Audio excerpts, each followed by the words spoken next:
cha chuak chang Bethlehem khoang cho rol quang chung a mui inak tanga thi lan ding in chun ser mi vial te akan sia lau ruanga toy dor na ka in kan sinin akan chom valai rem dei na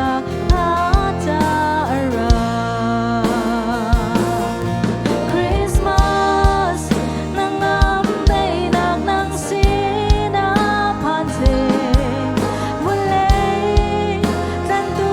boy chua na khong cha long na sa chua ban ni nang sina tong se lian an bi boy ba nang le dei cha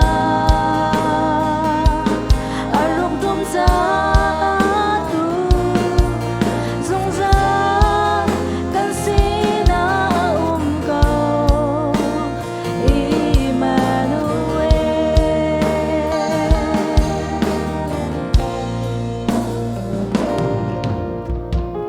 khwa chan kan re kum khat mu kum kha chan kan lam i boy pa chua kan lo